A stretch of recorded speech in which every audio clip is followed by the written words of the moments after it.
Comedy is above all a measure of escape. It's an addiction because you want to make them laugh because it feels so good. It's you standing up with a microphone, expressing yourself through the art of joke telling.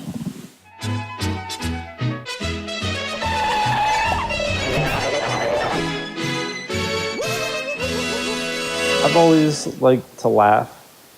That's probably why I'm so interested in comedy. Ever since I was little, watched Three Stooges, Blazing Saddles, a lot of stuff like that, real goofy, silly, slapstick humor that kind of grew on me. And then as I grew older, my taste for it kind of changed, got a little more sophisticated. But I still love comedy, and there are a lot of funny Jews in Hollywood. It's probably my main calling. The first time I did it, mostly because I have a lot of anxiety and I have a lot of stuff that I feel like I need to say and I need to express. And it's just cheaper than actual psychological help. I went to a competition and just to see who was doing it, and they were all terrible. And so I went up last and I won. That's the first time I ever did it, I won it. And that's not normal. You're not supposed to do that. You're supposed to go up and bomb for years and years, stuff like that.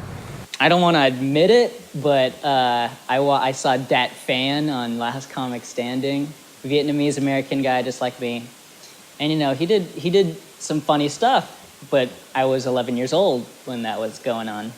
And I guess that made me realize that I could do stand-up myself. Funny thing about doing it at the Ascension Bean is it's filled with hipsters who are very, they take themselves very seriously. And even when they're going to see stand-up comedy, and they might find you very funny, they might find you to be hilarious, but they're not the laugh out loud type of crowd, So you might get a smirk or a chuckle or something like that. But you can't really gauge how well you're doing based on that kind of audience. So that can be kind of tough for a first audience. My biggest goal for the first show, which is tomorrow night, is pretty much just not to be booed off the stage and at least try to learn something from it. That's my biggest goal. Try to learn what works and what doesn't. Well, I'm Dan, everybody. And for those of you that don't know me, I'm from Pittsburgh, if you couldn't tell. Probably couldn't, so don't worry about it. Pittsburgh's the land of football and steel. When I came down here to Savannah, all I found was Spanish moss and racists. It was a rough transition for me, so. Over the past week or two, I began to realize how unfunny I am. I'm so unfunny that babies look at me with a blank stare. I'm so unfunny that I don't have a punchline for this joke. So that's all for my scripted jokes. Time for some improv. All right, well, I should have ended on the Clorox joke, but I'll end right now. Thank you, everybody. It's a good time. My name's Dan.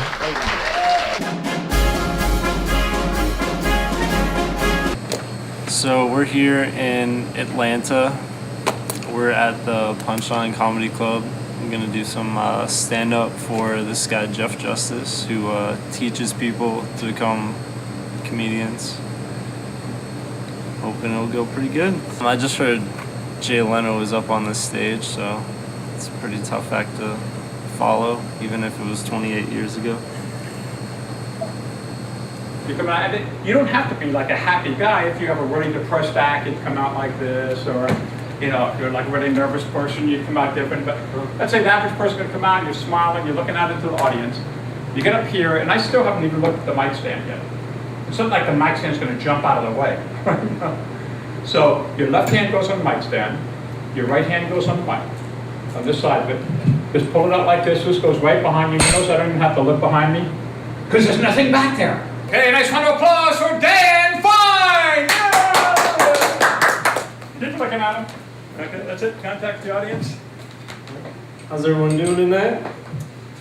My name is Dan Fine, and for all those that don't know me, I'm from Pittsburgh.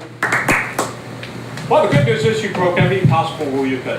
Yeah, I figured that. You were able to get everything wrong out of the way the first time you did. I mean, obviously, number one, you had no delivery whatsoever. The Yinzers are very complicated people. They talk about things like the legal status of quarterback Ben Roethlisberger, making fun of Cleveland fans, different stuff like that. Delivery's got to reflect the attitude that you have. And a lot of the jokes you had don't have punchlines to them. You know, they're just statements about things. Bluetooth, you have to give them credit. It does make it a little safer to drive, but I mean, usually police will find some bullshit reason to pull you over. And I'm also a big believer in not cursing, because my theory is if you take the curse word out and it's not funny, then it was never a joke to start with. So everybody knows about those inspirational posters that normally have a picture or something and then a phrase. I come up with a few that I'd like to make. First one would say, heroin. Fuck it. Don't make fun of the city that you're in. When I came down south, all I found was bad drivers and racists, so it's been a little bit of a bumpy transition. Make sure that you write the way that you talk. So you don't want to put words in there that you normally wouldn't use in conversation. In an effort to control the dog population, I'm a big karaoke fiend. Everything has to prove the premise or disprove. My wife's got a great sense of humor. On a honeymoon, my curiosity got to me. I said, look, I know you're 38 and never married, but is there any chance that I was first? She said, well, you could have been, you look familiar. Right? Set up the premise, she's got a good sense of humor, I believe she's got a good sense of humor. That's as far as I can take it right now. Okay. All right? I appreciate it. Okay? A pleasure, man. Good luck with it. All right. Thank you.